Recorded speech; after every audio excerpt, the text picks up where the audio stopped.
It is Monday, December 26th here at Draft Shark Studios in Rochester, New York. Welcome to the Week 16 Recap Podcast. I'm your host, Matt Schaff, and back with me is Adam Crowhurst. Adam, I don't know about you. I'm not sure that I was ready for that rockin' intro music to hit this morning, but it got me going.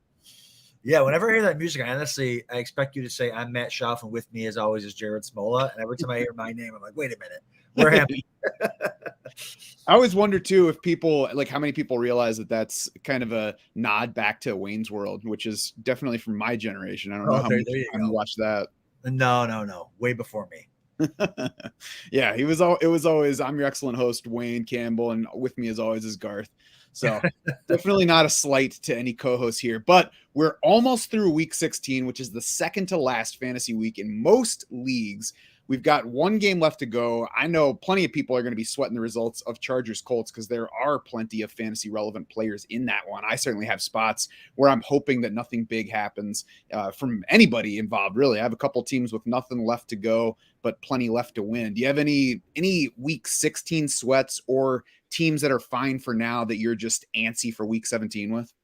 Yeah, it's kind of sad. I was prepping for this morning's show. Like, man, it's only 1 week left of like fantasy football for, most fantasy football. Obviously, we got the playoff challenge and stuff that we're excited about. But so I have a vintage high stakes sweat where people are like, how do you play in so many leagues and like this? So tonight I have to fade. I don't want 33 from Mike Williams and the Chargers defense in a 3K. But in a tournament, I'm in the Kentucky tournament. Their main event there. I need Mike Williams to score like as many as possible to keep me alive for that. So it's like 20 would be fine is probably the sweet spot there. So it sounds like you want 32 points from Mike Williams and a 0 from the Chargers defense. Exactly. Bingo. I think that you might be in a better spot for not wanting too many points. I mean, Mike Williams can obviously go off anytime. He's got a challenging matchup with Stephon Gilmore tonight. We'll see exactly how much those two are operating against each other. But yeah, lots to watch there. I've got one team in the FFPC best ball playoffs. I don't know if anybody right behind me has, Mike Williams or Keenan Allen or anything involved in this game. I know that I'm sitting in third place. I got nobody left to go, and the top three advance to the championship round. So I'm just going to be sitting there with my fingers crossed, and we'll talk about some other teams with things going right or wrong as we get through it. But let's jump to the games, and it was a goofy slate because most of the games were on Saturday. We had a few yesterday, including one especially strange one. Saturday started with the Ravens beating the Falcons 17-9. We got a third straight good game for Drake London.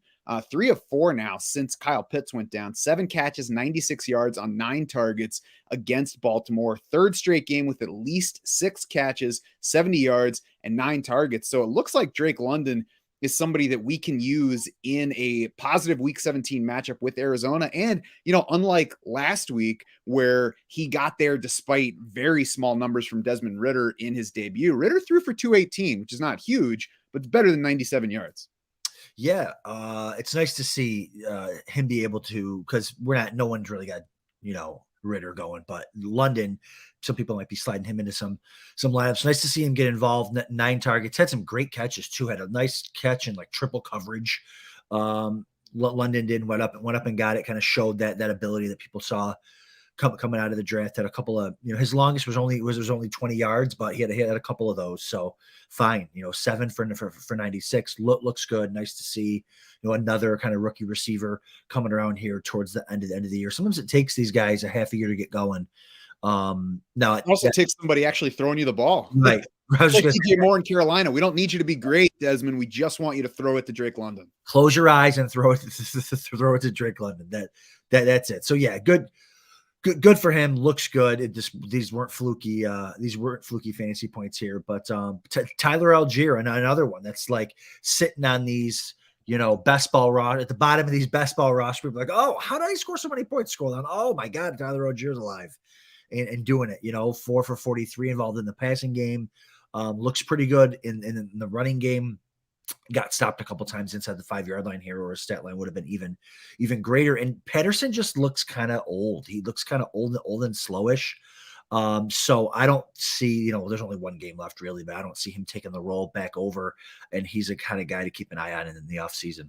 Yeah, Tyler Algier led in carries again, season high 18 carries after a season high 17 the game before. 74 yards, not a huge day, but he was facing the Ravens. We expected it to be a rough rushing spot, 4.1 yards per carry. I'll take that from Tyler Algier in an offense where the run is coming and the defense has been excellent against the run. So we have, like I said, with Drake London, we got the Cardinals next week, and that's been a smash matchup for running back. So Tyler Algier is suddenly somebody that looks like a comfy option for week 17 and an upside option. I mean, this Falcons Cardinals week 17 matchup looked like potentially one of those sneaky good. Obviously, that would have been with Kyler Murray in there, and it's not at this point, but it's still a spot that could give us some fantasy upside to close out seasons.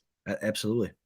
Ravens side, they showed us the limitations of their split backfield. J.K. Dobbins coming off 2 straight 100-yard games, 12 carries in this one, 59 yards. Now, it's pretty good, 4.9 yards per carry, but it shows you that if he doesn't reach the end zone and if he doesn't break any long runs, then, it's just going to be a kind of a meh performance. It doesn't do a whole lot for you. 1 target for him. He beat Gus Edwards by 1 carry. Edwards was the guy who got the yards here, 99 of them on 11 carries. And he had a 37-yard run. It's not like he broke a 60-yarder to power that. So I think the takeaway from these guys is you can't be excited about either one. Either can be an option against Pittsburgh in week 17 for deeper leagues. Yeah, exactly. I mean, it just stinks that, 34 carries, right, between 3 guys, and no one was really even able to get there on the rushing, right? Gus Edwards had 99 yards, but that's less than 10 points, no touchdowns.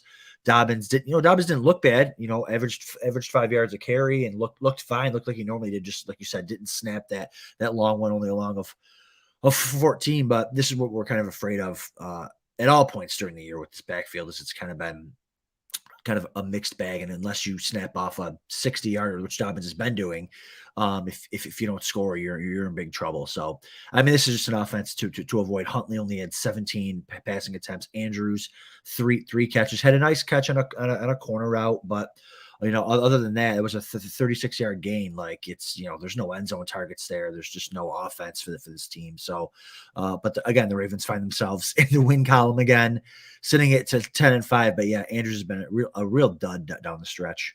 Yeah, we're going to have to see this week if Lamar Jackson's going to be ready to play on his injured knee. In 4 Tyler Huntley games this season, Mark Andrews is averaging 6.3 targets, 3 catches, 36.5 yards, a 48% catch rate, 5.8 yards per target. If it's Tyler Huntley again, you definitely need to downgrade Mark Andrews. Yeah, exactly. And I don't even know if they need to play. I mean, with Miami losing, and if the Chargers lose tonight, I mean, they might be a lock for the playoffs and all that. So they might not even have to play Lamar. Yeah, they're in the playoffs and there's only 1 bye. So, I mean, there's still home field advantage up for grabs here, but that should definitely be factoring into their decision on whether to play Lamar Jackson this week. So we'll certainly be keeping an eye on that as the week progresses.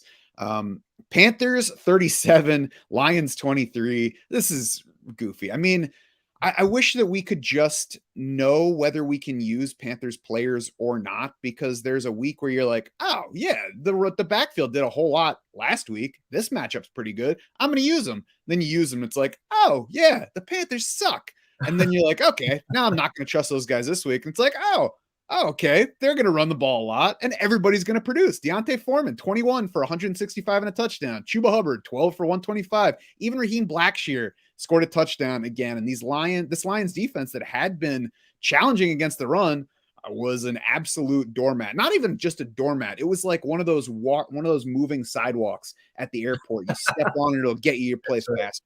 Yeah, and that thing was cranked up to 10, that walking sidewalk. I mean, they were like about to set a record for rushing in like the first quarter of a football game. Every carry was for 15 yards. It was crazy to watch. So it's not even like Foreman and Hubbard are like great running backs either. So which is wild. But yeah, they ran all over the Lions. Darnold still only ended up with 22 passing attempts because they didn't have to throw the ball. 22 passing attempts, 37 points. Gotta love it if you started Foreman, or even, there's a one where I in a 5K, I have both Washington running backs against the Niners' best run defense. And I'm like, you know what? Should I just throw Chuba Hubbard in there for one of those guys? I'm like, I can't do it. And of course, Hubbard goes bananas, but yeah, At least he didn't find the end zone. right. Yeah. That's fine. And the Washington almost did find the end zone with the running backs, 4 carries inside the, we'll get to that game, but 4 carries inside the 5 and they couldn't get in. But yeah, no, they look good. They want to run the ball here. Even DJ Moore got involved. DJ Moore scores too. Fantastic. He started really slow in this game because they weren't throwing the ball. Ends up getting there, 5 for 83 and a score. He looks awesome. I'm gonna be so interested to see the route this team takes in the offseason with the quarterback position, because I love DJ Moore. He was going in the 3rd round a lot this year is where he was going. So I'm interested to see where he goes next year, what the quarterback situation's like and all that. So, but yeah, Moore ended up getting there for those of you who started him. He might be an early value if you're drafting right after the season ends in best ball, because people are going to be waiting to see what the quarterback situation is in Carolina. In this game, as you mentioned, 32% targets for DJ Moore, 33% catches, 33% yards, got the only touchdown catch among Panthers. That's really all we need. We're not looking for high volume. They all get the Bucs in week 17. It's not a ceiling matchup for anybody, but it should be a fine spot for DJ Moore. And the Bucs really haven't been that tough on running backs. They have limited touchdowns, but running backs came into this week averaging 4.4 yards per carry. The Panthers had a good rushing day in that first meeting against the Bucs, where they had a surprising victory. It would be less surprising now because the Bucs are playing like doo-doo most of the time. So I think not both. You can use this Panthers backfield. It's definitely not going to be a must-use backfield, but we'll see exactly where they settle out in the Week 17 rankings. The Lions backfield, absolutely silent in this game, and it's going to be easier to not use DeAndre Swift in Week 17, although they've got a matchup with the Bears coming up that will help everybody. Jared Goff, I'm looking at him, and I see light shining off of his name because I have a team leading a drafters tournament right now where I have Jalen Hurts and Justin Fields as the top 2 quarterbacks, and then Jared Goff as my 3rd quarterback. So that team would have been in trouble this week without Goff's 355 yards and 3 Shane Zylstra strikes in the end zone.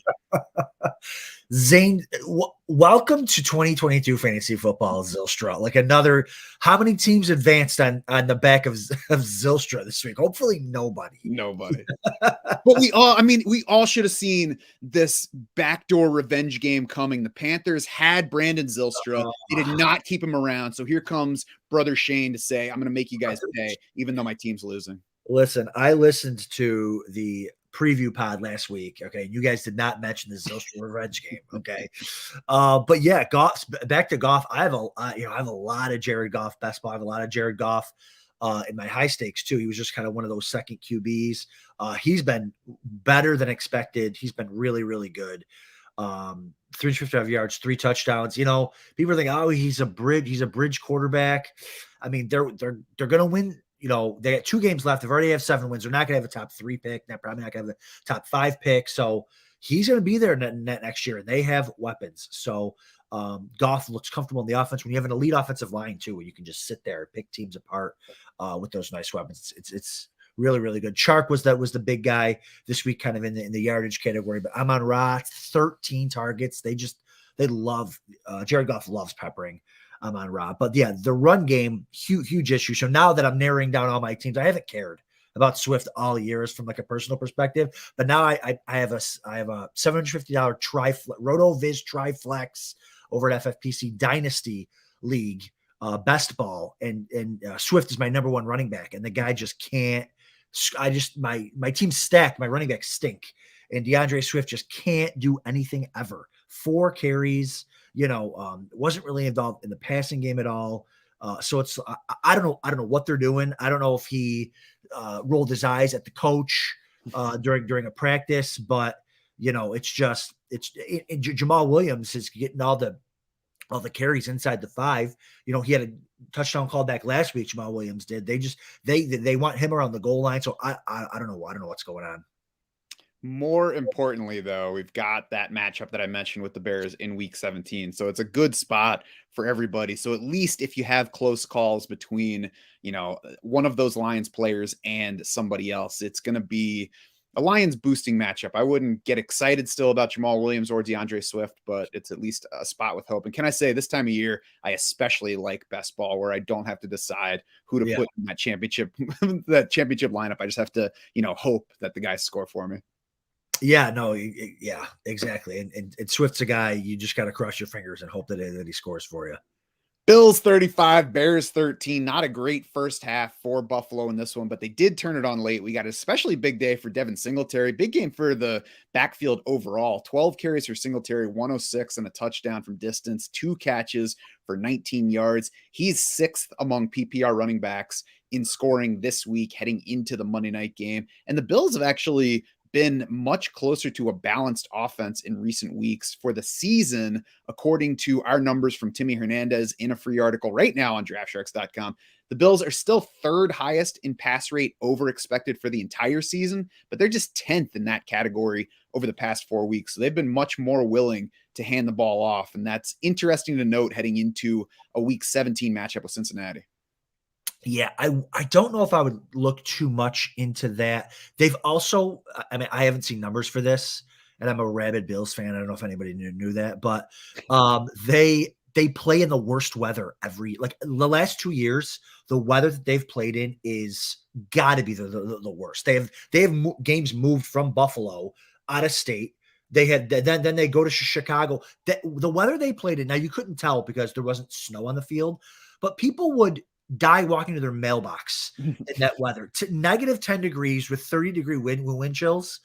I'm sorry, with gusts of 30 miles an hour. You can't throw in that. Even Josh Allen still managed to get there with 200 passing yards or so, a couple passing touchdowns. But they've been running the ball the last couple of weeks because they've kind of been forced to with this horrible weather. Now, what was great to see in Chicago is Chicago still stuck with that shell defense, and the Bills were gashing them. I mean, there were holes everywhere because the Bears defense isn't that good, so they can't play that shell and stop the runs. It was nice to see Singletary get going, Cook get going.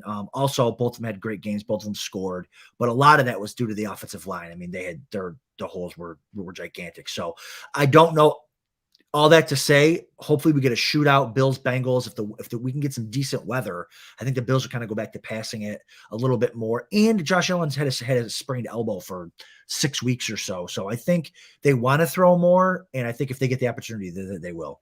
Yeah, the Bengals have not been consistently strong against either the pass or the run on defense, so I wouldn't look at it as a matchup that favors one way or the other. Opponents have rushed over expected for the season against the Bengals, but that's been more balanced over the past 4 weeks. So Bills will handle things the way that they want to. We'll see what game flow says about it. But I mean, it at least means that Devin Singletary is an option. James Cook is a deeper option. I would look to Singletary first, but it's at least a running game that we're more interested in now than we were, a month and a half ago. Yep. Saints. Well, actually, I mean, we got the Bears in this one. I don't really think there's anything to talk about on the Bears side of this game. No, but I'd like to take my Bears time to talk about where is Stephon Diggs, the guy. Speaking of not passing the ball, I mean, him and Devontae Adams. And I keep bringing them up together because I have so many teams where I started Diggs Adams and just died at the end of the year while the Zylstra teams get through to the next round. That's another. Diggs has been the biggest. Allen hasn't thrown, but he always gets there every weekend. Is rushing touchdowns. Diggs has just been dead for 3 weeks. So, and there hasn't been complaints out of Buffalo because they're winning. But if the weather's decent in Cincinnati, expect him to have an explosive game because they haven't targeted him at all in the last 3 weeks. Yeah, it's killer. I mean, they had the matchup with the Jets, which you knew would be challenging. They had Miami in the snow, which was okay. 9 targets, but 5 for 60, and then 2 targets. Caught them both at least for 26 yards. But, some weather, some matchup, and not a whole lot you can do except continue playing Stephon Diggs. Brutal. Saints 17, Browns 10. No healthy Saints wide receivers, so we got decent games from both Taysom Hill and Alvin Kamara. Kamara, of course, got there on volume. 20 carries, 76 yards, rushing touchdown. That's just 3.8 yards per carry and what's been a weak rushing matchup against Cleveland all season. So I think Kamara is much closer to done than he is to not done, but we're at least seeing good rushing volume. Would like to see a lot more receiving volume, but that hasn't been there. And it's going to be tougher to get there when Andy Dalton's throwing 15 passes. Right, exactly. Yeah, I was thinking the same thing you just said during the game. Like Kamara just looks, toast kind of. But the weather was really bad. Again, there's another bad weather game where teams can kind of stack the box when you got no receivers and no quarterback. You can kind of stack the box against Kamara. And I think that's what happened. And the box score still gets there with the touchdown. And there's also points where Kamara hasn't scored for like 2 months. So it's like it's nice to see. Like I don't care how he got in, like felt whatever. Like it was a goal line plunge, fine, great. Taysom Hill got there too in the rushing category. But yeah, I mean, we'll take what we can get with Alvin Kamara at this point. Like you said, it would be nice. Better to have him in the passing game. 4 targets is fine, but when you only catch 50% of them, he did get to 34 yards. So he does look fine in the open spaces. Balance and vision is still there, but I think, he's getting older, gonna be 28, 29 next year. So at least they have something to play for here. I mean, they're still playing for a division title at 6-9, which is incredible. It's ridiculous. What a bad division. On the Brown side, Nick Chubb, 24 carries, got to 92 yards, but no touchdown, 3.8 yards per carry in this one. And he has really not been very good since the team's week 9 bye. Through the first 8 games this season, 18.6 carries per game, 105.1 yards, 1.3 touchdowns per game over that span, 5.6 yards per rush. Since the week 9 bye, still 18.1 carries per game. So the work's there, but 71.9 yards. So more than 30 yards down in per game average, 0.3 touchdowns. He's got 2 total rushing scores in the past 7 games. 3.96 yards per rush. So that's a dip by about 1.7 yards per carry. There's issues all over the place. The offense isn't good. The offensive line has been banged up. Nick Chubb hasn't been as good. They got Washington in week 17. I don't think Nick Chubb looks like more than a mid to low RB2 for that game. Yeah. Yeah. And at this point, a lot of times the rankings, I don't want to say they don't matter because the projections obviously matter, but it's like you're not, unless you've got 3 or 4 running backs, you're not benching Chubb, but you like to look at the line and say, oh, I can get 20 or 30 from this guy. Like you said, it's just not happening. Not involved in the passing game, 1 target. It's a situation where so I like to avoid a lot of running backs that are run only, guys that are by the end of the year, even if they're still healthy, they're banged up, they're slower, it's just how it happens. Years and years of the abuse. The Saints are a middle of the pack run defense. Like they're not difficult, they're not easy. So we knew it wasn't going to be necessarily easy, but yeah, you'd like to see on 24 touches from Chubb to average more than 3.8 yards per carry there. But again, bad weather game, 17-10 final, low over under in that game. I mean, he needs to fall into the end zone there. Yeah, I mean, then I guess maybe the takeaway for drafting going forward is this is why maybe in that round 2 range where Chubb was going, you lean towards somebody like Aaron Jones, somebody like Joe Mixon, maybe somebody like James Conner, who has multiple paths to get there as opposed to they need to get there on the ground or they're not getting there. Because it's, not only is the work tougher to count on because you're not getting receptions, but it's easier for a dinged up player to be limited. If you can be dinged up as a running back and not have an efficient rushing day, but still get 7 targets, and then you can get there in PPR scoring. So, Nick Chubb was somebody that we were a little wary of at draft position heading in, kind of showing why at this point. Sean Watson threw for 135 yards in this game. You mentioned the conditions, not a great one for passing. We expected that going in. He did throw 31 passes, just completed 15. It's a passing game to try not to rely on if you can help it. Yeah, again, a bad weather game, but Watson didn't look great. He does get there rushing wise, which was great for the fantasy owners there. But yeah, it was just a tough one. Cooper does get his 10 targets. Donovan Peoples-Jones had a toe tap touchdown that was ruled incomplete there, which would have maybe kind of saved his day. But yeah, the passing game was tough to trust here. And kind of go back to your point with the running backs and when you're drafting them and how they can get there. Yeah, Nick Chubb and Derrick Henry's caught the ball a little bit more this year, which has definitely helped him. But like you look at a guy like Leonard Fournette last night, he stinks. But he got 9 catches for 90 yards, just check down, check over and over. It's like, oh my gosh, like he's not even doing anything, and he has a monster game, doesn't score because of those targets. So like we'll say, you'll hear us say this all off season that next year, targets are worth 3 times more than carries. So that is that's a good point. Mm-hmm. Chiefs 24, Seahawks 10, and yet another cold weather game, a fourth straight game with at least one touchdown for Jerick McKinnon. Now, he did get just 3 targets, 5 carries in this one, 38 total yards. So make sure that you don't look at it and say, another touchdown for Jerick McKinnon, definitely in my week 17 lineup. He very well might be. He'll probably still be in starter territory in PPR. I would be playing Jerick McKinnon over Nick Chubb for week 17, but just be aware of the week 16 usage as you're projecting him forward. Now, they get Denver in week 17. He had a huge receiving performance in the first meeting with Denver. About half of his yardage came on that flip from Patrick Mahomes that then went for 56 yards and a touchdown, but he still had, I think, 7 other catches in that game, topped 100 receiving overall. Yeah, they're and here we are again, right? We're looking at we'll watch the game, look at the stat sheet. It's Travis Kelce at the top, like it is every week, and then it's running back, just like it was last week with the yardage. Now, Juju had some more catches last week and some more targets, but it's always Pacheco and McKinnon involved in this passing game. Now, that's what they're doing. They lose Tyreek Hill, and now it's just little check downs and little screens to the running backs, and they're killing people with it. So, Pacheco, 1 catch for 32 yards, McKinnon, 3 for 31, heavily involved there. So, that's kind of been their offense. Kelce, 6 for 113, doesn't quite get in the end zone. I don't think he's been in the end zone. Now, I'm not complaining about Kelce's performances because he's been getting there on the catches and the yards, but I don't think he's been in the end zone for like a month. So I think he might be due next week for a big touchdown week. So, but yeah, this offense, you want kind of all the pieces here. Most of them usually get there. Juju did not get there this week, but everybody else pretty much did. You're correct, by the way. That's 2 straight 100-yard games for Kelce, but he has not scored a touchdown in his past 4. Come on, Travis, let's go. This was a limited offensive game overall. We had just 224 passing yards for Patrick Mahomes, 215 for Geno Smith on 40 attempts. I'm sure that the cold factored in here. Also kind of weird for Seattle to run the ball as much as they were, trailing by that much. But I guess if the passing game's not really working, then you don't have much choice. Kenneth Walker, speaking of which, was questionable for the game after no practices last week, but still carried 26 times for 107 yards. Seahawks are back home for the Jets in week 17.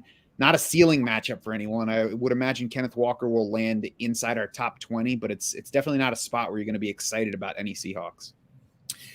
Yeah, tough defensive matchup next week. But yeah, Walker was there. People were it's questionable. Is he going to play? It was just a case of them. And I wish teams would do this more. I mean, it's scary. Especially, it's also scary when you've got games on like 4 separate days. So you got to figure out when to start guys. And you got a running back that doesn't practice all week. It's questionable.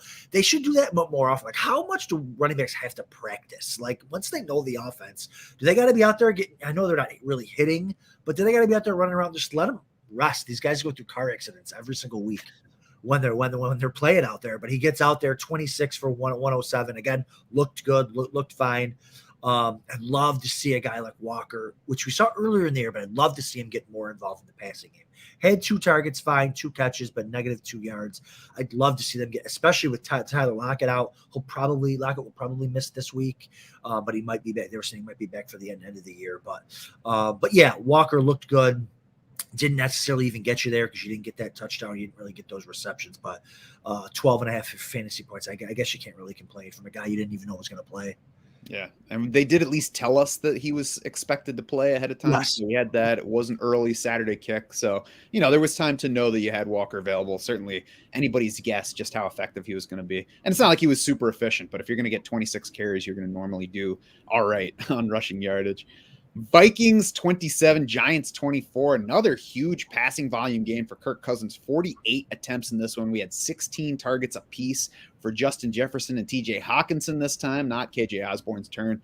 Both of those guys got over 100 yards. They claimed the 3 touchdowns from Cousins, 2 of those for TJ Hawkinson. So Cousins is just a fairly comfy bet right now. Green Bay in week 17, nothing scary. We'll see what the weather says for that game.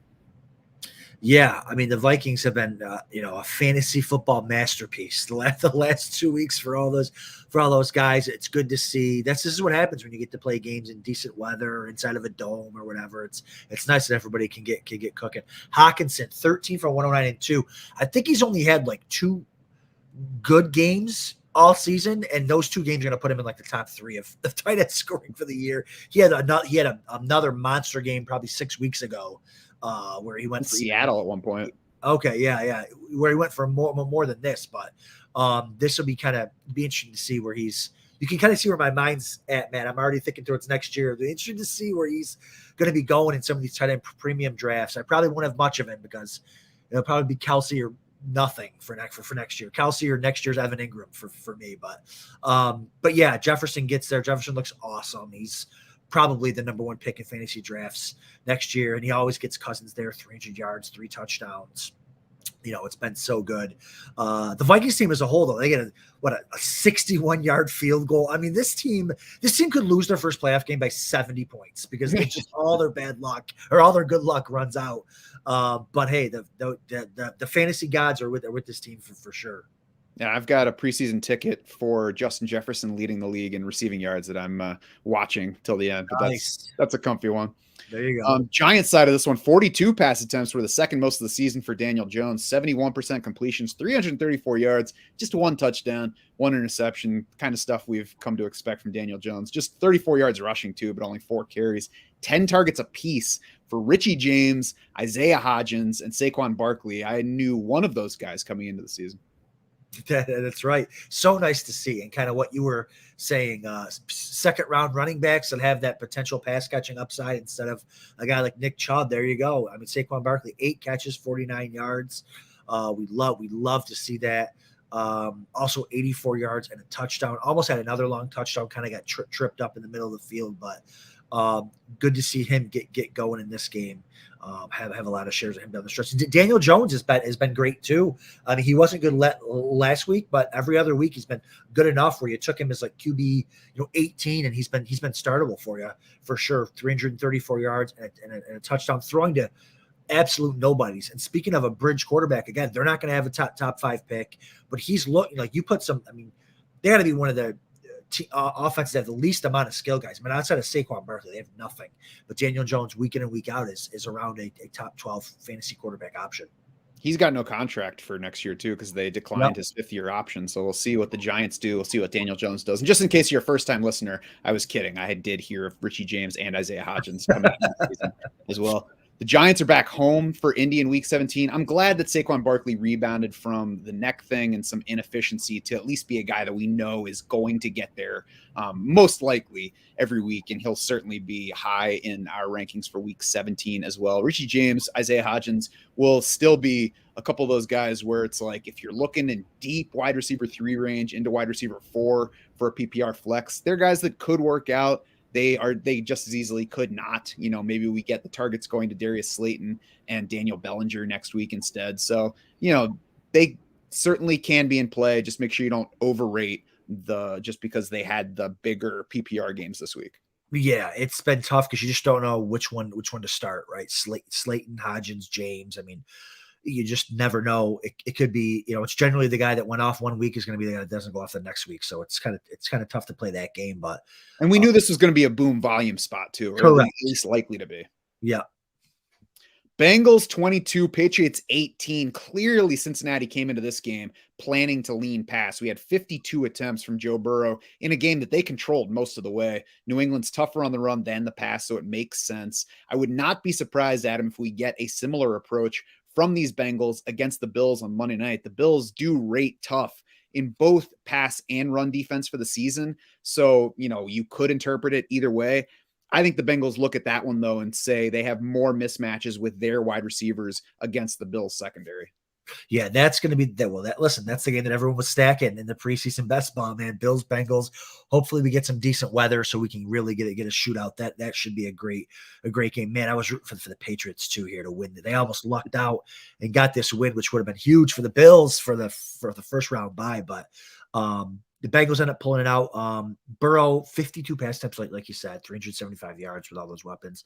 Does throw a really bad pick 6 towards the end of the game to kind of keep this one close. But, like so many weapons, Higgins, Chase, Irwin. Speaking of guys I never heard of before this season, this guy Irwin, 2 more touchdowns for him. Like Tyler Boyd owners are just pounding the table right now. So how about Jamar Chase owners? Oh, sure. Or that. right, exactly. 8 for 79 for Chase on 11 targets. No, I'm more of a T Higgins guy this time of year. I got a lot of T Higgins teams left, but he ends up getting there too, man. He's so good. But yeah, I mean, everybody gets there. Mixon doesn't score. It doesn't really look that good, but again, on 9 targets, he's going to get there. I expect the stat line similar to this next week against the Bills, that were kind of unlucky to only get 22 points. The Bengals were in this game. I think Trenton Irwin, with his production in the second half of the season, has added a middle name that starts with F for a lot of fantasy players. Joe Mixon, like you said, it's not necessarily bad for him. A lot of running backs would be like, oh, I don't know, the team is leaning pass right now. But Joe Mixon got 16 carries in this one, got 9 targets, tied for second on the team in that one, even with 4 targets going to Samaje Perine. So been pretty safe workload-wise, regardless of what the Bengals do. Yep. And the Patriots offense is really barely worth talking about. Damian Harris did return for this game, right? No, I don't think he did. Was it Kevin Harris was out there? I don't think Damian Harris played, did he? I don't know. I just realized that I forgot. No, I guess Damian Harris was not back for this game. Yeah, so he was back. Montre Stevenson led the backfield, did not do much of anything. It was just it was a day that makes you remember again that the Patriots just aren't very good on offense right now. And he had a chance to score there at the end and save his day, and he fumbled it away. I'm wondering, because we're getting questions already in the chat, like, hey, do I start Stevenson next week? I lean, yes, absolutely. But this is the second game in a row. So he fumbles this one. And the week before, when they had that fiasco against the Raiders, the first person to pitch that ball was Ramondre Stevenson. So like Belichick might be like, you know what? I'm done. This guy is enough. You know, we get Harris back next week. Maybe Harris gets the 20 touches. We'll see. But yeah, disappointing week. The Patriots stink. I mean, we know how much Bill Belichick hates fumbles too, and that was one of 2 fumbles for Stevenson in this game. So if Damian Harris is back next week, that's at least potentially extra fuel for New England to shift some work to Damian Harris after Stevenson, literally fumbled away the chance to win this game. Yes. On to Texans Titans. Speaking of fumbling away, how does Tennessee even have Malik Willis starting football games right now for a team that is still in playoff contention? He was 14 of 23 in this one, 99 yards, 2 interceptions, 4 sacks, 4.3 yards per pass attempt, 7 per completion. We had no Titans player exceed 30 receiving yards. I mean, he's just not. Maybe at some point he's an NFL quarterback. Right now he's not. Yeah, and he was part of that. I can't remember who the other quarterbacks were, but there was like 3 quarterbacks this week where their over/under yardage total was like the 3 lowest that there's ever been, and they were all in the same week this year. And Malik Willis was one of them, was like 120 passing yards for the over/under for a game. Yeah, he's not an NFL quarterback. He's not ready. But I mean, I don't know who you can blame. I mean, the starter's out. You can't really blame Malik Willis. I mean, he's just not ready. Blame the Titans for being this late in the season and not having another option. Josh Dobbs, come on. Right. Yeah. No, I know. And especially when you got, Brock Purdy's out there slinging it. Now, granted, again, he's got, probably the second easiest quarterback job in the NFL on the Niners. But yeah, Malik Willis, not much to say here. I mean, he does get 43 rushing yards and a touchdown. So, maybe he slid into a best ball lineup with, 16, 17 fantasy points. But yeah, I mean, the whole offense is being dragged down by obviously the competence of the quarterback position. So you can't really start anybody as much as you want to.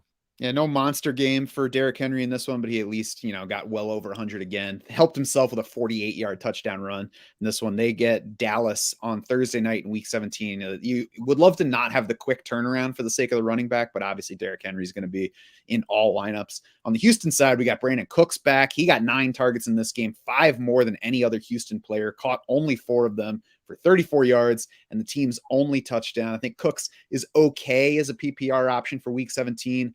I would imagine he'll land somewhere south of wide receiver 30 in our wide receiver rankings for the week. Yeah, 9 targets, 4 scores a touchdown. Does have another touchdown called back, a really nice touchdown catch, kind of a jump ball on the far side of the end zone. But yeah, nice to see him get going there a little bit. Like I said, could have had a much bigger game. But yeah, again, it's tough, and the Titans have a tough defense. I think he's fine as a wide receiver 3 going forward. I mean, he looked good at these weren't fluky things. But again, when you've got the quarterback situation that the Texans have, it's just hard to have a kind of a reliable receiver there. And Chris Moore, it was nice knowing you. 49ers 37, Commanders 20 via ESPN's Field Yates. Adam, I learned this. The full list of quarterbacks since 1950 with passer ratings of 100 plus and at least 2 touchdown passes in each of their first 3 NFL starts is Dan Marino and Brock Purdy. Purdy. Love me some Brock Purdy. Listen, we just love Brock Purdy because he gets the offense stays going, right? Everyone can kind of get their stuff. Kittle goes crazy. Ayuk, Ayuk doesn't score, but he gets 5 for 81. It doesn't kill you. I think kind of the biggest disappointment here was Christian McCaffrey not having like a blow up game here, which people were kind of needing. But yeah, Ray McLeod. I mean, when you lose an entire drive of fantasy points to Ray McLeod, one play, a 71-yard touchdown, like, oh, you know how many catches we could have had on that drive from somebody else. But great play call, end around, looked explosive, good for him. But yeah, Purdy able to fill in for a lot of those teams that lost quarterbacks to injury. He's been fine. Why can't Ray McLeod be a little bit more generous and slide inside the 5-yard line and realize that's supposed to be a McCaffrey touchdown? I know, jerk. Another 2 scores for George Kittle, like you mentioned. Brandon Ayuk did much better on targets, 7 of those, caught 5 for 81, just 2 targets for McCaffrey. So we knew it was going to be a tough rushing spot. We would have expected a little bit more on the receiving front, but that's what happens. At least he scored. On the Washington side, Jahan Dotson beat Terry McLaurin by 4 targets in this game a week after tying him for the lead. So that's worrisome for McLaurin. The QB situation is worrisome for McLaurin. Jahan Dotson is suddenly in view. I mean, I'm not even sure where to place him for a week 17 meeting with Cleveland, which doesn't scare you for anything on offense. But we also don't know who the quarterback's going to be yet. Through the early part of this season, having Carson Wentz in the lineup was good for Jahan Dotson, was negative for the target share for McLaurin. So I would say if they go to Wentz, we have to at least downgrade McLaurin slightly for week 17. For sure. And again, this is a team where you don't have like good to great quarterback play. When you've got a team that's deep with weapons, it's hard to really pinpoint who's going to do well unless there's like a special rapport with someone, which neither Heineke nor Wentz have. I mean, Heineke definitely leans more towards McLaurin, but yeah, I mean, Dotson, Samuel, Terry McLaurin, when you got 3 options that look like that, it's going to be tough to get all of them going when you don't have elite quarterback play. Like the Bengals do or something like that. So, yeah, downgrade to Terry McLaurin. Dotson, again, the guy just scores. He's been hurt a bunch this year, but when he's not hurt, he just scores touchdowns. Curtis Samuel gets involved too. In the rushing game, in the passing game. He only had 1 attempt this week, but he had 5 the week before, so you never know what you're going to get out of him. So it's going to kind of be tough to figure out kind of what receivers that you want to start here, but. Yeah, like I said earlier about the Commanders running game. I mean, they want to run it, and the Niners defense was just not letting them go anywhere. 22 carries for Robinson for 58 yards. I mean, that's about as bad as it gets. And it wasn't on Robinson. I mean, they're just dead. No holes, nowhere to go.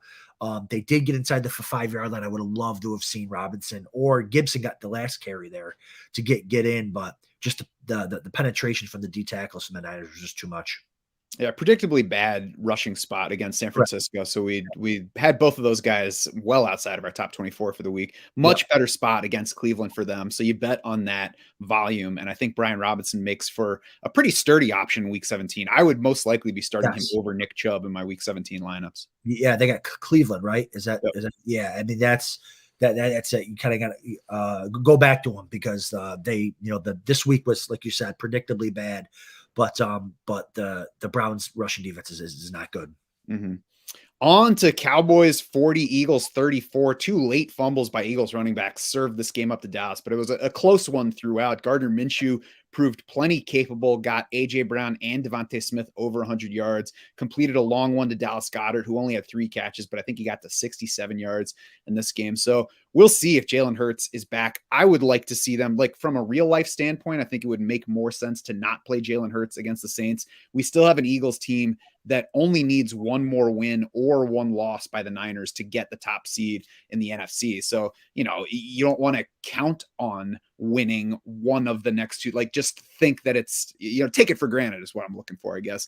But the Gardner Minshew Eagles, are going to be significant favorites, I think, at home against the Saints this week. Yeah, I completely agree with that. At home against the Saints, I mean, Minshew is a starting quarterback in this league. He's been a starter before. He's better than probably 6 or 7 guys that are starting now. So with the roster that the Eagles have, they should wipe the floor with the Saints. So yeah, I mean, if Hurts needs another week, I would definitely sit him from an NFL standpoint. And listen, Minshew's able to get like you said, get the ball to the weapons. AJ Brown, big game. Devonta Smith, big game. Goddard looked better, went 3 for 3 on targets and catches. Miles Sanders didn't look great, 21 for 65, got caught behind the line of scrimmage a lot. Some fumbles here too, but Minshew gets in, obviously, of course, running the ball. What a game for Gardner Minshew to come in and save Hurts owners. I wish I could have blocked more people from getting him. I just rented a fab at the end of the year, but yeah, no, good game for him, able to distribute.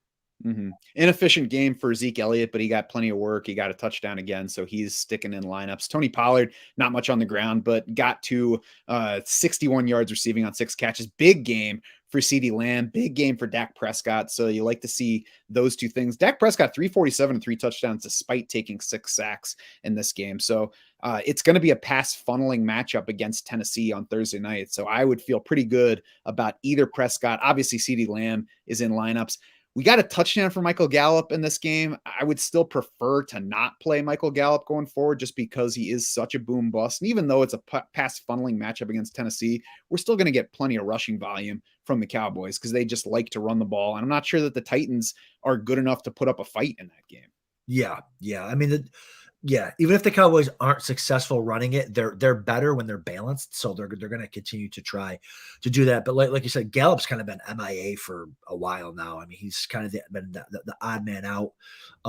T.Y. Hilton had a big play. He was letting everybody know about it. I kind of forgot he was on the Cowboys. I'm like, who the heck is that? Like, oh my God, I forgot it's T.Y. Hilton. He'll tell you when he gets up. That's right. He was letting everybody know.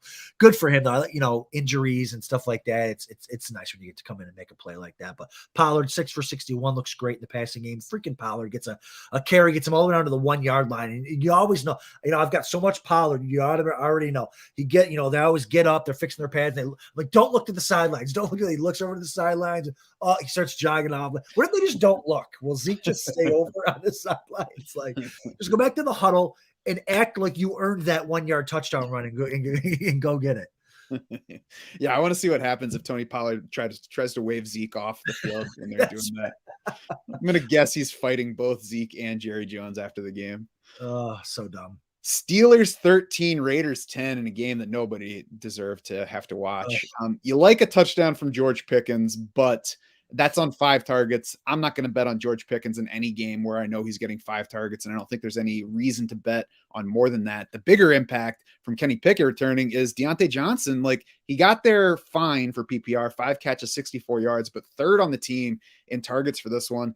And that's been the MO so far for Kenny Pickett versus Mitchell Trubisky.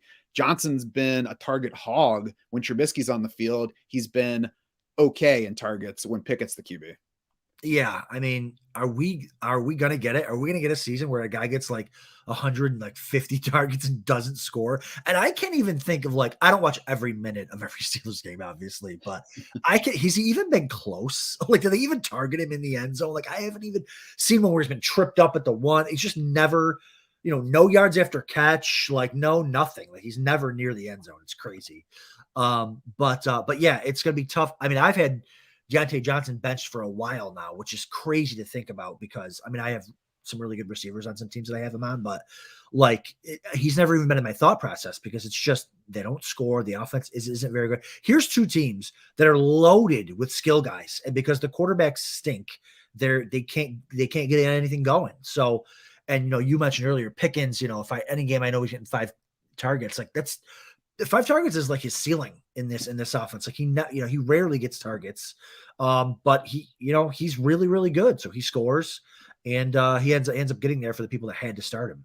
Mm-hmm. Yeah, and one of the big problems you mentioned, Deontay Johnson not getting close. The team's not getting close very much. 29th in scoring right now. One of the worst teams in the league in yards per play. So it's just not a great situation. And certainly when you're deciding whether to play Johnson, you factor in both ceiling and floor. He's been fine for floor, but not like Keenan Allen floor where he's catching 9 or 10 passes every game. Right. Certainly, especially with Kenny Pickett in there. We did get Pat Freiermuth back to life, 7 catches, 66 yards in this one. So that's nice to see. They have, I'm trying to find it on my sheet, Baltimore. So Baltimore has been more of a pass funneling matchup lately, been very tough on the run. That should be a pretty good spot for Pat Freiermuth, a decent spot for Deontay Johnson. You know, again, there's going to be the receiving volume issue. Najee Harris scored in the first matchup with Baltimore, but didn't do much yardage wise.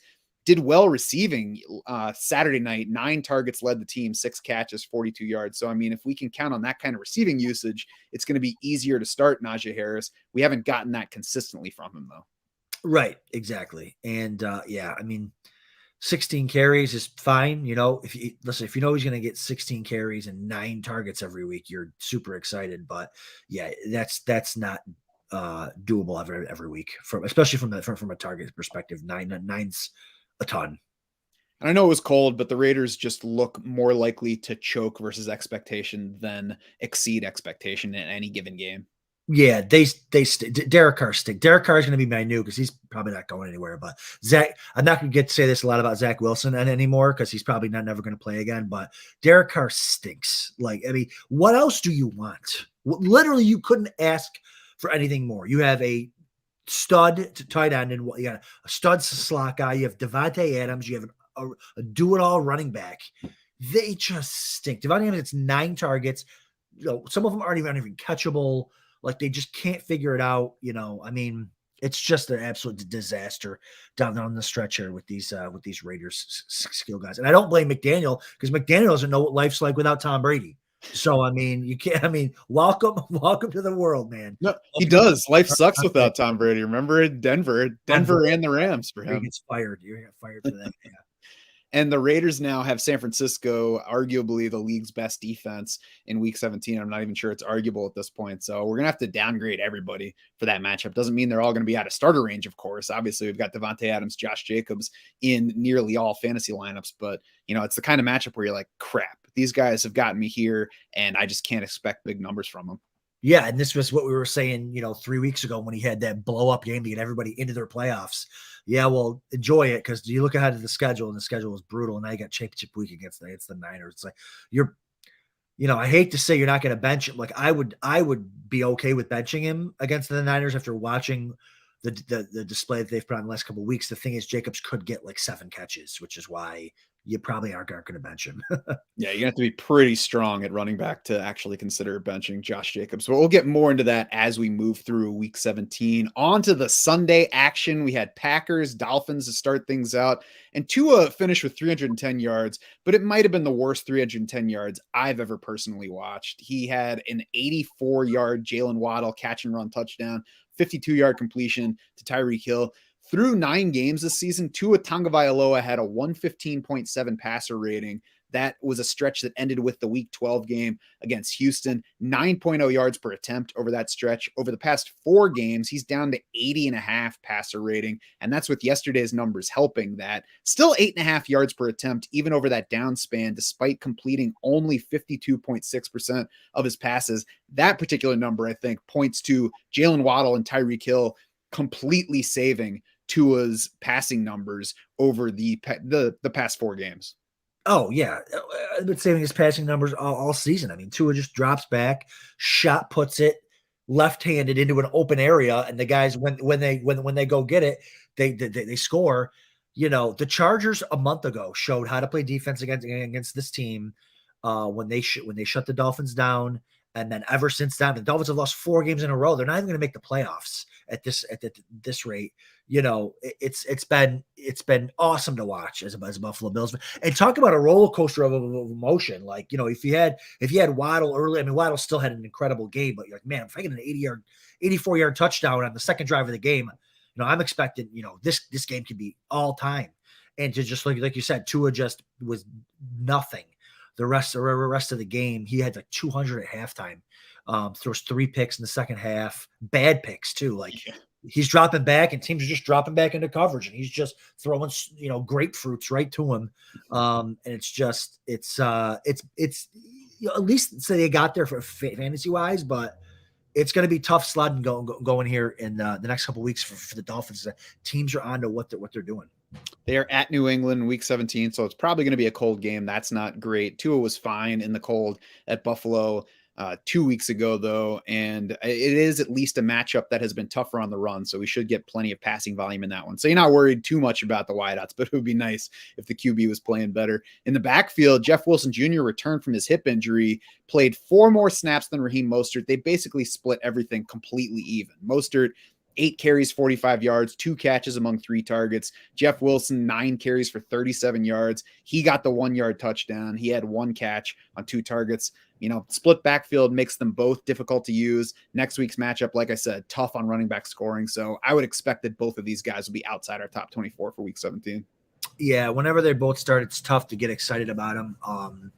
Yeah, Jeff Wilson, I want to say he kind of steals the touchdown, but like you said, they were split 50-50 this game. So it was as much his as it was Raheem Mostert's. But I think Mostert looks better. I think Mostert's looked good all year with them. So if you can get one running back in this backfield, it's something to get excited about. But whenever you got Mostert and Wilson, you kind of got to hope for that touchdown, because they don't really pass it a lot to the backs. I mean, they did have five targets, but there wasn't much there, So I think they're better getting those receivers in space. So, and of course, yeah. Why would you throw it to those guys? Jalen Waddle and Tyreek Hill. 100%. I would throw every play would be to Waddle and Hill for sure. Mm-hmm. Yeah, so it's nice that there's a negative matchup next week to even further motivate you to not play them. I thought this might be a game where both of those guys got into double-digit touches and got there, but it just didn't happen. Aaron Rodgers on the other side continues to display absolutely no fantasy ceiling this year, and whenever I say that, I'm not sure that's the right terminology, because I guess no ceiling means your scoring could keep going up and up. But this ceiling, on the other hand, is right down here where he has to duck to walk through. Like his ceiling is like in that room at the beginning of Willy Wonka and the Chocolate Factory, yes, where everything is getting smaller as you get to the other end. It's all an optical illusion. Hall of Famer, optical illusion. And then he loses. Christian Watson was having a decent game. Christian Watson, makes a catch out in the flats with the end zone right in front of him, falls over. Could have had that, but then he ends up getting hurt and going out. Lazard gets 11 targets, only 5 for 61. He also had a big drop over the middle, with some room to run after that. So, there was quite a bit of drops in this game. The Packers, I think, are top 5 in the NFL in drops this year, anyways. But Rodgers isn't really getting helped out there. But yeah, I mean, they only won this game because Tua gave it to him. I mean, all these interceptions. I mean, the offense didn't do much of anything. There was nothing to get excited about. Yep. Christian Watson did leave with that hip injury. He said afterward, quote, "I'll be all right." I'm going to guess that doctors will have something to say about that this week, so we'll have to watch his status. Like you said, he was on his way to a good game at least, and maybe a really good game. 8 targets by halftime in that one. A.J. Dillon out-carried Aaron Jones, matched his receiving output, so I think that puts both of them in play for week 17. Minnesota is who they're playing next week. Been much weaker in pass defense than the run. For other teams, that might be a time to say, okay, maybe they lean pass in this game. That's just not the Packers at this point. They don't have that passing lean as an option in their arsenal. So I think both running backs will be in play. I don't think that it's going to be a ceiling projection for Aaron Rodgers because, like I said, the ceiling just isn't very high on him at this point. Yeah, you're not looking to start Rodgers generally ever. And then with, like you said, if Watson doesn't play, good luck. Rams 51, Broncos 14. I mean, seriously, this is like, this game is a resignation letter for Nathaniel Hackett. The guy, I know we're talking about a person here, and I don't mean to take it too lightly, but clearly this has not worked. He should absolutely be fired this week, if not before now. Fantasy-wise, Cam Akers, 23 carries, 118 yards, 3 touchdowns. Now, obviously a complete outlier performance for him. Look at everything else this year. He beat his rushing yardage high by more than 50 yards in this game. That said, he got 23 carries. They get the Chargers in week 17. Like, I don't know. I'm not even sure how recently I would have not really considered Cam Akers an option for my week 17 lineup. After what happened yesterday and looking at that Chargers matchup, Cam Akers might be a top 24 running back in the week 17 rankings. Mike Schopp always says this about the Denver Broncos. He just wants to sue the Denver Broncos. I want to sue the Denver. This made no sense. Cam Akers comes out. I mean, this was a defense people were targeting on waivers. The Broncos against the Rams. Like, yeah, we're gonna, and they end up crushing people's hopes and dreams. How does Cam Akers go for 35 fantasy points against the Denver Broncos defense with Baker Mayfield at quarterback? Like the Broncos defense, we're not even talking about Russell Wilson. The defense just like Baker Mayfield's going to play in the NFL again because of the Broncos defense. Like it doesn't even make any sense. Yeah, you should not be. This was not a good matchup for Cam Akers. Somehow he has a career day. I still would not be looking forward to starting Cam Akers because the Rams' old line still stinks. Like again, the weapons are not there. So I wouldn't be too excited about starting Cam Akers next week. I don't know where they're going to end up in the Draft Sharks projections, but then you got another, Tyler Higbee week, right? I mean, this is reminiscent of, hey, when they want to use him, he's unstoppable. Reminiscent of like 3 years ago when he won all these people all this money, 9 for 94 and 2. And it was kind of a disappointing. He had, 2 at halftime, 2 touchdowns at halftime. And I think he had 8 for 80 or something, and they didn't really use him this second half, but shout out to John Scuderi in the Draft Sharks Invitational, was trailing Mike Schopp, and he had Tyler Higbee, and I think he might have had Jerry Jeudy too. And just Higbee comes alive at just the right time. So disheartening for the deep end, but we'll see how those scores end up coming out. But yeah, 9 for 94 and 2. Like use the guy more. It's what fantasy football has become is just what does the coach feel like doing, and it's like it's our job to just figure out like not what they should do, but what they're gonna do. And they should have been doing this with Higbee for. I mean, it's been Cooper Kupp the last year and a half where they hey we're gonna throw every pass to Cooper Kupp, but when they decide to throw every pass to Tyler Higbee, he's fine too. Denver has been a tight end favoring matchup because they're pretty strong at cornerback, and at this point, not very strong at anything else on defense. Justin Simmons, still a good safety, but just overall, it has been a matchup that favors tight ends. Rams tight ends, both Higbee and Bryson Hopkins combined for 50% of the catches in this one, 65.7% of the team's yards. Chargers have been a negative scoring matchup. That's who they get next, as I mentioned, for Cam Akers. So Tyler Higbee is going to be usable, but don't get excited and expect a big game for him. And the Chargers also get Derwin James back for tonight's game against the Colts, which is only going to make that matchup a little bit more difficult. You mentioned Jerry Jeudy in passing, 6 catches, 117 on 10 targets in this one, despite the return of Cortland Sutton. Sutton, 5 catches for 64 on 7 targets. Greg Dulcich got the only touchdown for the Broncos in this one. Russell Wilson, 214 passing, 1 touchdown, 3 picks. Watched Brett Rippon close it out for the final 2 drives, and he probably only got 2 drives because he turned the first of those into a pick 6 for the Rams. So I think right now there's some talk of, hey, does Russell Wilson even start week 17? I mean, why would you not have Russell Wilson start week 17? You're already paying him a ridiculous amount of money for a season that's lost, and Brett Rippon is not better.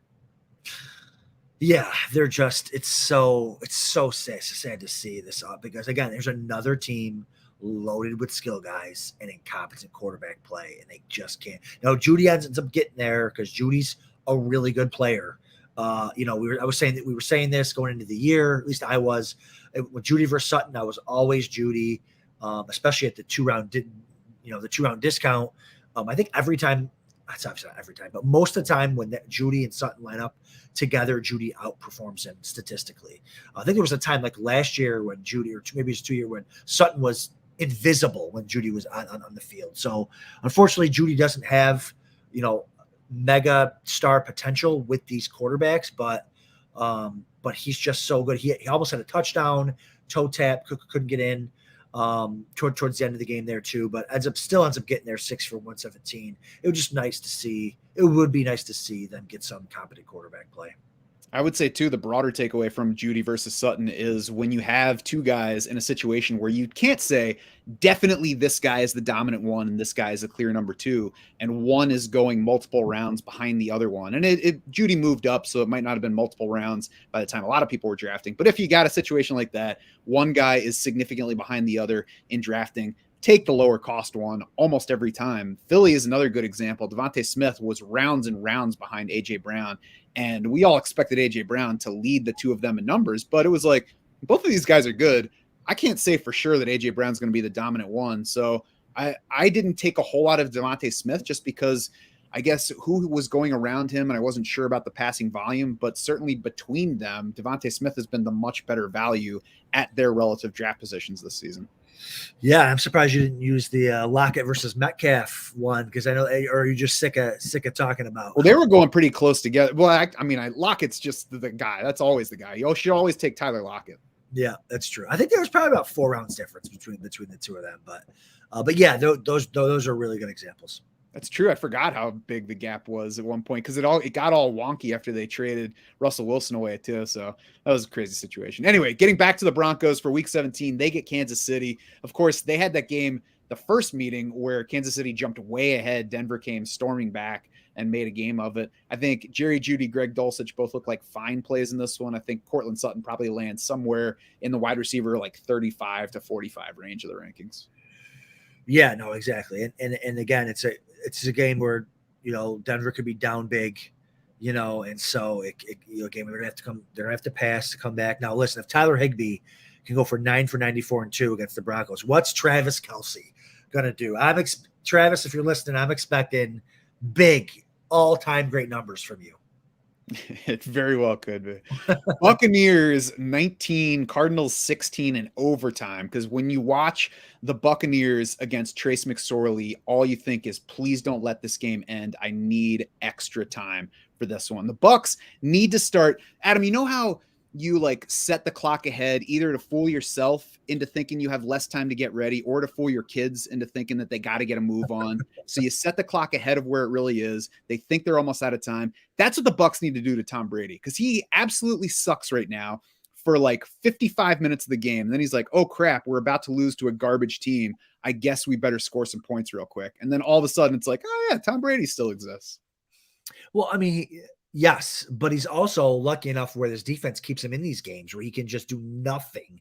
3 and out, 3 and out, 3 and out, 3 and out. Like, I've just never seen anything like it. It's just this offense is everything's so hard. The easy thing in the offense is drop back and throw it to Leonard Fournette for 4 yards.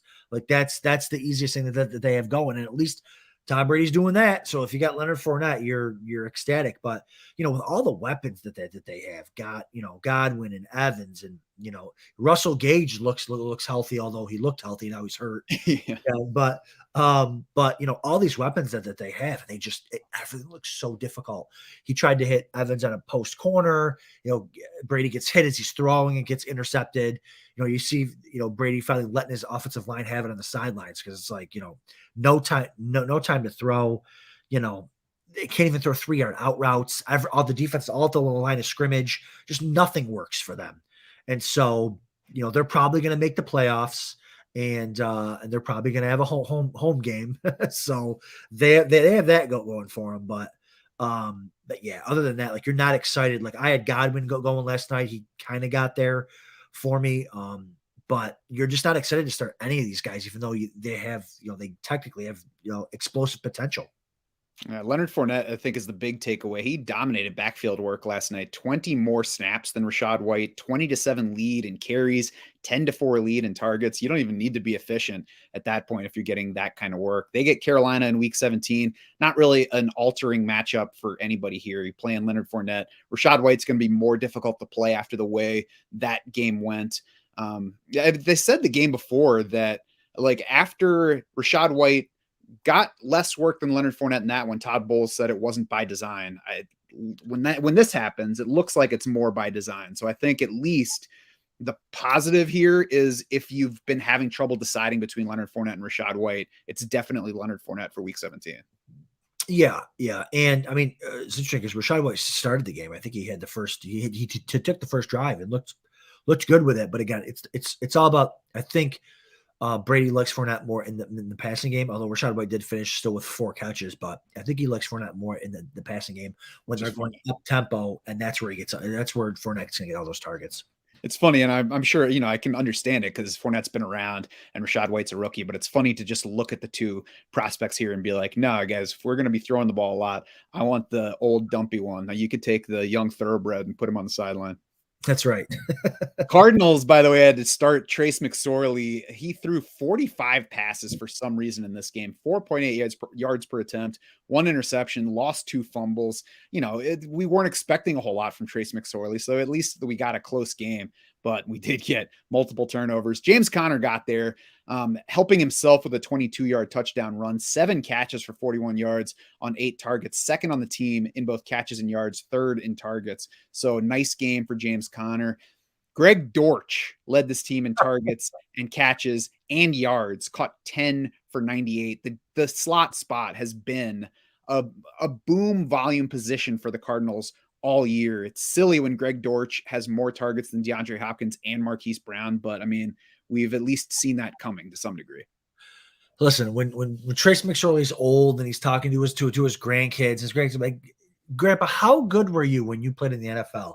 He's gonna tell them, guys, I was so good that I threw the ball to DeAndre Hopkins 10 times and he caught it once. That's how good of a quarterback I am. Like, you could uncatchable passes all over the place. Now, again, it's Trace McSorley. What did we expect? But it's great for James Conner, right? Check down machine.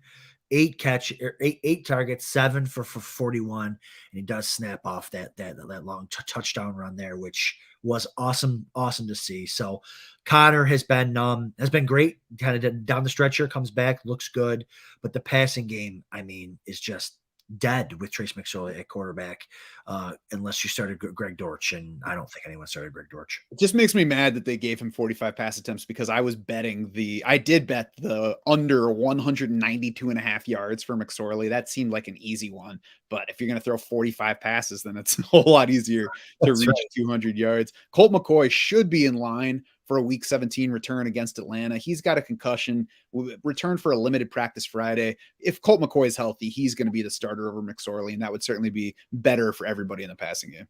Yeah, a little bit better. I mean, again, he still doesn't have the arm strength to really push it downfield, but that really wasn't their offense anyways. Their offense is more built on like timing routes and stuff like that. But yeah, Hopkins just so disappointing for him. I mean, you expected not great, but 10 targets, 1 for 4, brutal.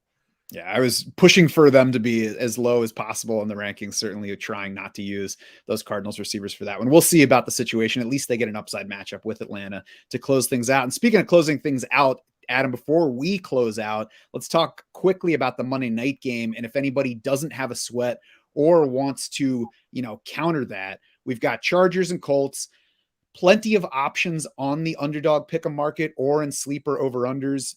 For me, the Justin Herbert line, 280 and a half passing yards, that over seems pretty comfy. He's been over 310 yards in 3 straight weeks and thrown 42 plus passes in 4 straight games. So what about you? What do you think of Herbert, and what else do you like from this game?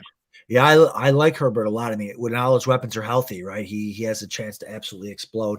I like the Deion Jackson higher than 9.5 receiving yards. Like, I think if this game gets out of hand, they're going to have to pass the ball. And I think Deion Jackson is their pass catching back. So, I mean, that could be 1 catch for 9.5 receiving yards. So I do like that. And listen, we talked about it last week, and, I think I had the Niners kicker. I think that's who I paid. Was it Niners Rams last Monday? I don't remember. I think it was Packers Rams. Packers Rams. That's right. I had the Packers kicker over a field goal and a half. He gets a field goal in the first 5 minutes, and then they don't get another one the rest of the game. But I'm going Cameron Dicker, the kicker, whatever they call the kicker Dicker, over a field goal and a half made, and Deion Jackson, because you got to pick one on each side. Deion Jackson, I like for 9.5 receiving yards. Yeah, whether you're playing on underdog or sleeper, you got to pick one from each side. I'm kind of liking the under 71.5 total yards for Zach Moss, just because we have an uncertain backfield where probably all 3 of these guys, mentioned Deion Jackson, Jordan Wilkins was activated from the practice squad as well. All 3 guys will probably be involved. So just kind of betting low on Zach Moss, who's not that good anyway. Right. Seems like a good one. If you are already on underdog or sleeper, you can enter promo code DraftSharks and get your deposit matched. If you're new to either one, hit the link below. Go to either site. You'll get a 100% match up to $100. Get some free money to play with. You can enter those tonight. After tonight, we've got Deep End on Tuesday night. What can people expect from that? Yeah, so we'll probably go over some lineup stuff for this week. I know it's the championship week for 99% of leagues, so we'll probably talk about setting lineups there, and the Draft Shark Invitational is coming to a close this week too. And I know Mike was number one heading into that, so we'll probably talk about some of those players and some underdog playoff drafts that we've been doing. That's going to do it for this week 16 recap edition. Hope you folks have lots of teams moving on to the championships. We will be jumping into the week 17 projections and content, of course, going forward. So look for all the things that you do every week on draftsharks.com. Become a DS Insider if you haven't already. You can get even more info, including the team intel pages that give you specific lineup recommendations for every team that you have entered. For Adam Krautwurst and the entire Draft Sharks crew, I'm Matt Shopstein. Thanks so much for swimming with us.